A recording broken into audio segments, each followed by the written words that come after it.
小伙伴，你知不知道，在德国慕尼黑这个城市，一套普通的公寓，从它在网上挂出广告到彻底下架，它的平均存活时间是多少？很可能就只有几分钟到几个小时。听起来是不是非常不可思议？就在这么短的时间里，房东的邮箱平均会收到200-300封申请看房的邮件。这意味着什么？很大概率你的 Bewerbung 连被房东看一眼的机会都没有，就直接出局了。没错，跟所有不住在德国的小伙伴解释一下，这里租房就像求职一样，是要先递简历的。很多人被拒了几次后，就开始怀疑人生了，觉得是不是我挣得太少，是不是德国人歧视我，还是我不配？还真不是。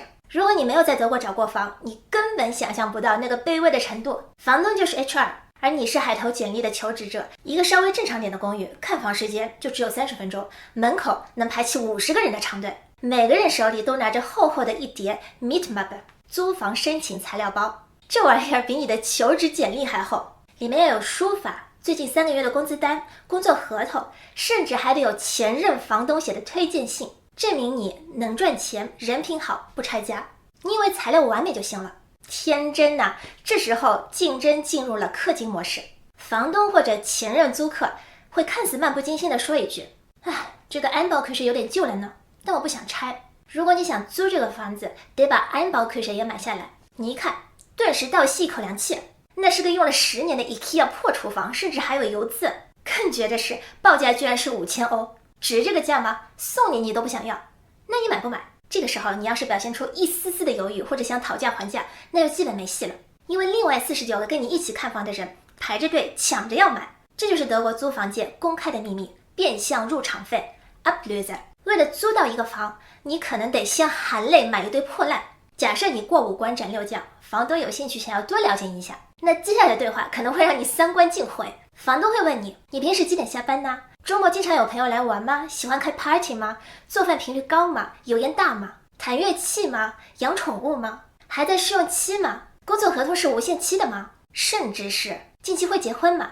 有生孩子的打算吗？这不是在租房，这像是在做背调。在德国，如果在其他场合有陌生人会问你这些问题，你要么翻白眼走人，要么就直接报警。但只要地点换成看房现场，这一切就突然变得合理。看到这里，你可能会想，这帮房东是变态吗？至于那么挑剔吗？至于，非常至于。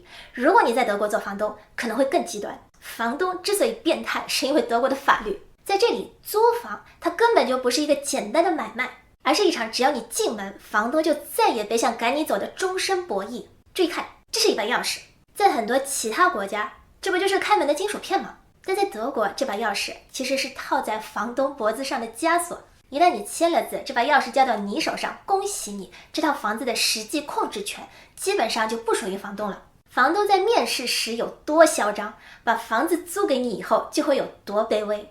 为什么？我们来看一下德国民法典第573条，它规定的很死，房东没有正当理由不得解约。你可能会问，那合同到期了呢？不好意思，德国默认的是无限期合同。那如果房东觉得你这个人看着不顺眼呢，那他也得忍着。在这里，请神容易送神难不是一句玩笑话，它是写在法律里的。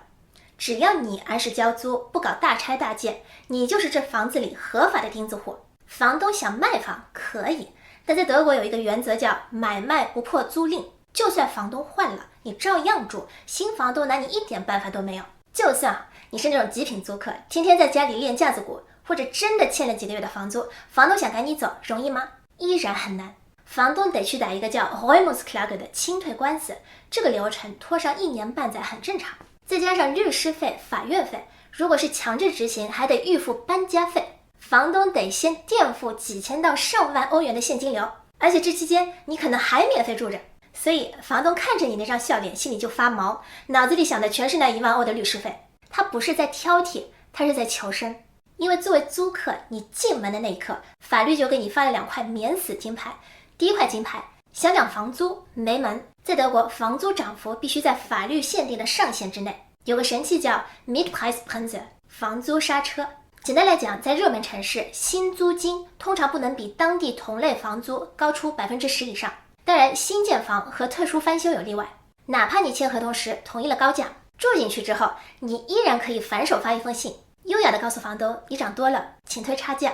只要符合法律条件，法律允许你主张退回超收部分。第2块金牌，想赶人更是做梦。